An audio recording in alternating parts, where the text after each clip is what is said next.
Hoje você vai aprender como é que funciona a tua mente, como é que é o modelo dela e como é que tu vai conseguir mudar. Eu sou Vinícius Lobato, sou psicólogo e o meu objetivo é trazer conteúdos para vocês que possam ajudá-los na vida. E hoje eu vou falar sobre o modelo da mente, de como ela funciona e de como a gente faz essas mudanças na terapia ou na tua vida. Esse vídeo serve tanto para pessoas que querem se entender, querem conhecer mais sobre si mesmos, como para meus pacientes como um conteúdo extra que muitas vezes eu explico para vocês na consulta e às vezes pode até ficar uma dúvida ou vocês querem aprofundar mais ou às vezes até na consulta não tem tempo da gente conversar sobre isso. Então eu decidi trazer um modelo cognitivo para ensiná-los como funciona. Então, o que que acontece? Cada linha da psicologia, ela vai explicar a mente de uma forma. Então, são visões de cada autor. A terapia cognitivo-comportamental, a psicologia baseada em evidências, elas explicam esse modelo através de também estudos e ensaios científicos. Então, eu cheguei nessa conclusão e eu comecei a querer trabalhar com essa área mais técnica, digamos assim, através das leituras e através da minha observação da eficácia dessas técnicas. Então, o Aaron Beck, que foi o cara que desenvolveu, o autor que desenvolveu essa teoria, ele olhou e disse assim, ó, os pacientes, por exemplo, os depressivos, que têm depressão, eles têm uma maneira de pensar muito diferente de pessoas daqui a pouco que têm ansiedade ou que não têm a depressão. Eles pensam, por exemplo, de uma maneira muito cinza. Então é muito comum tu ouvir pessoas com depressão dizer: ah, parece que as coisas não têm sentido, parece que as coisas não têm graça. Então essas pessoas elas têm esse pensamento que, por exemplo, elas veem uma criança brincando na rua, né? Uma criança pequena dando risada assim e brincando. Talvez eu olhe e o meu primeiro pensamento diga, ai que bonitinho essa criança. E a pessoa com depressão pense, ah, é só mais uma criança brincando. Ou, ai, nossa, como crianças são entediantes. E esses pensamentos, eles geram sentimentos nas pessoas, certo? Então, por exemplo, uma pessoa com depressão que pensa que, ah, é só uma criança, e crianças são entediantes, geralmente ele pode sentir até uma desmotivação em relação à vida, certo? Ele pode tá se sentindo triste, certo? E quando ele pensa isso, ele começa a se sentir triste. E isso reflete como tu te comporta. Então, o comportamento são as ações que a gente tem. Então, geralmente as pessoas com depressão, elas têm um nível menor, por exemplo, de ações. Então, são pessoas que, por exemplo, ficam mais deitadas ou elas têm dificuldade de fazer ações.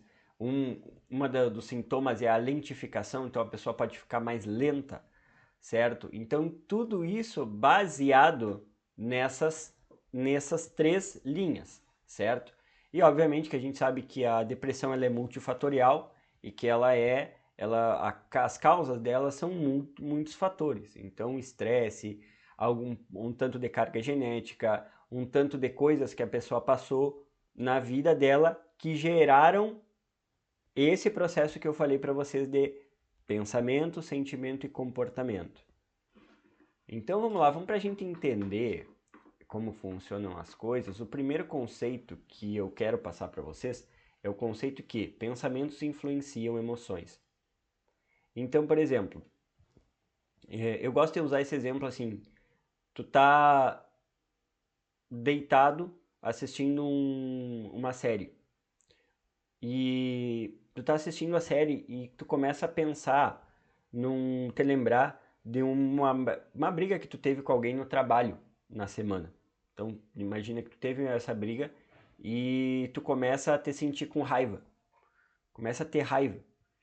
E aquilo começa a te tomar e tu começa a ter tipo um nível 8 de raiva.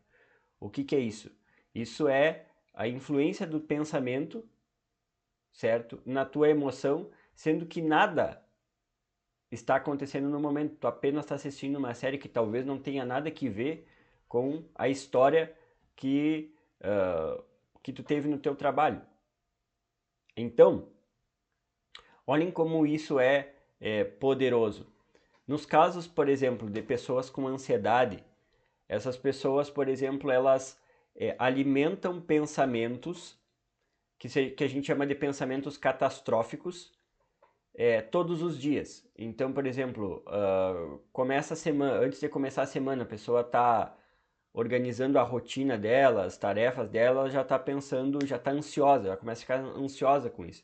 Porque ela começa a pensar em coisas que podem dar errado, em coisas que ela tem que fazer nas reuniões. Então aquilo ali deixa ela num estado extremo de ansiedade, certo?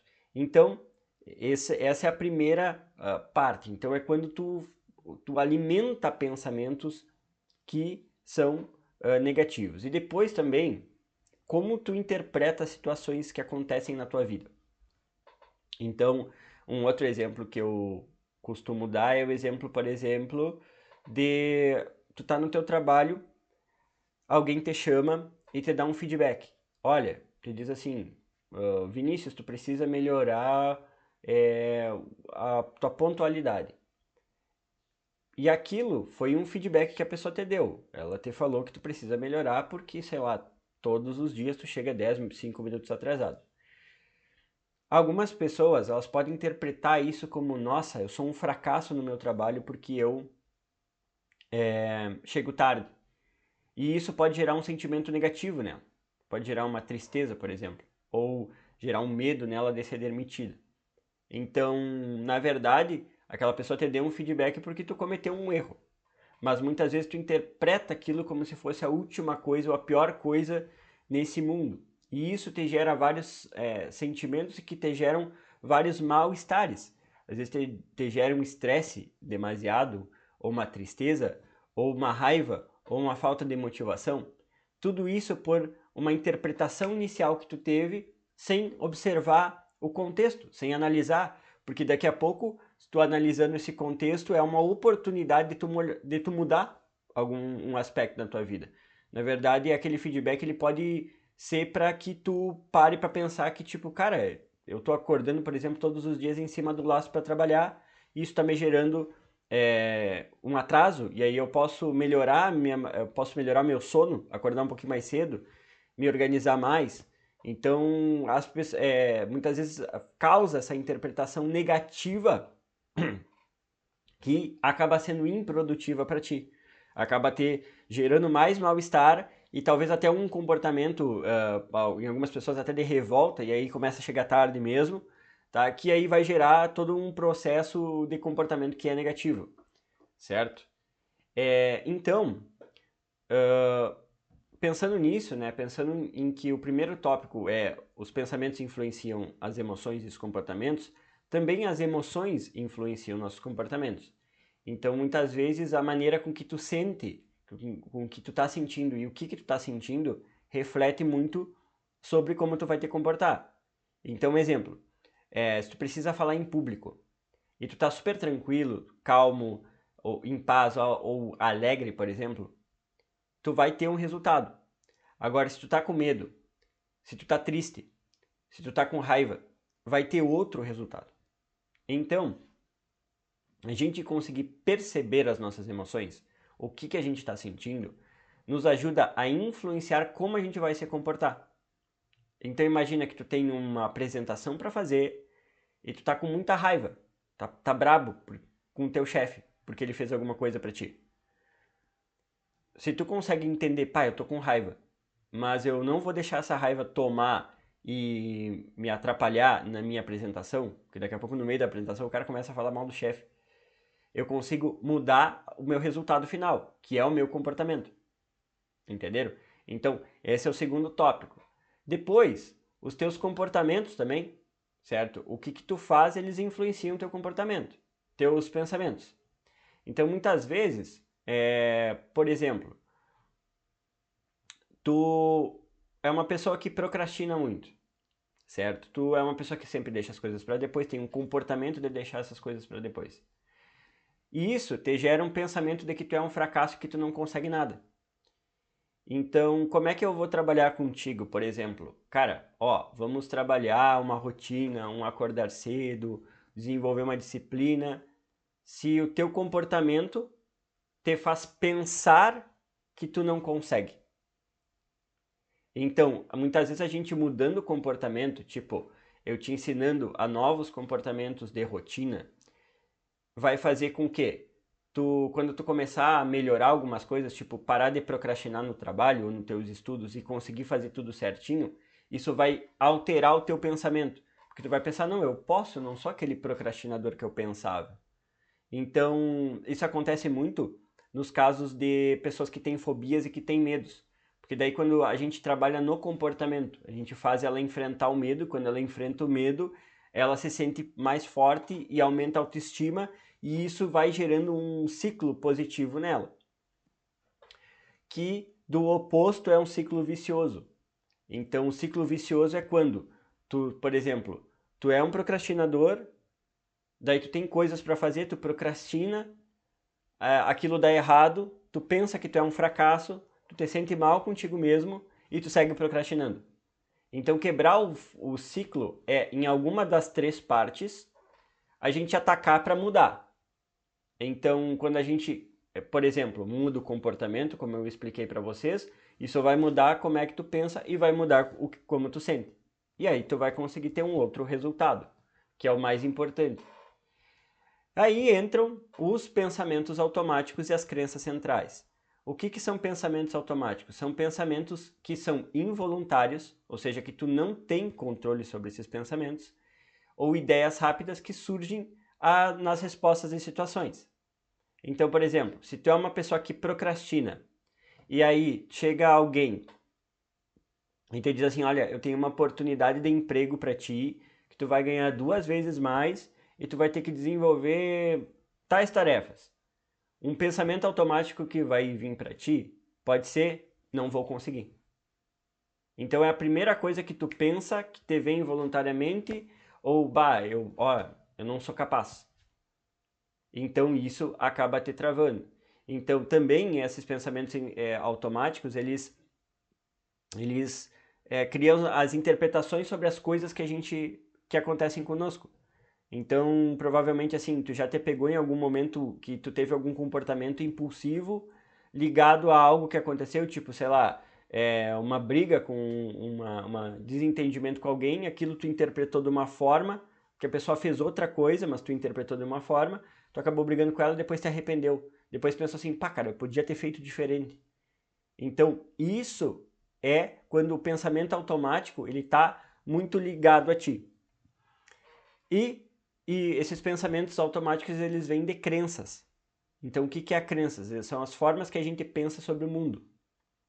Então, por exemplo, se tu teve na tua família uma pessoa, histórias de traição, certo?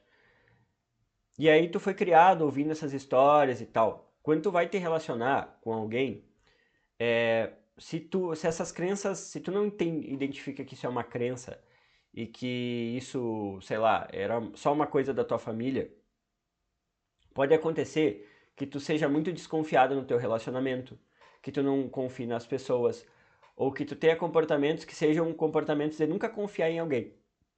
E isso se dá por causa das tuas crenças. E essas crenças vão gerar pensamentos automáticos.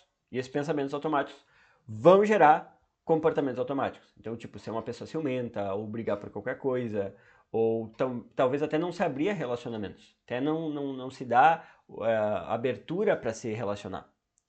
E isso te gerando, né, no final das contas, o resultado de tu não ser satisfeito nos teus relacionamentos nunca. Ou sempre ter um problema específico no relacionamento, graças a essas crenças que geram os pensamentos, que geram as emoções, geram os comportamentos. Então, entendido todos esses processos, que são os processos cognitivos, que eu explico para vocês várias vezes, nós vamos passar para como a gente resolve isso.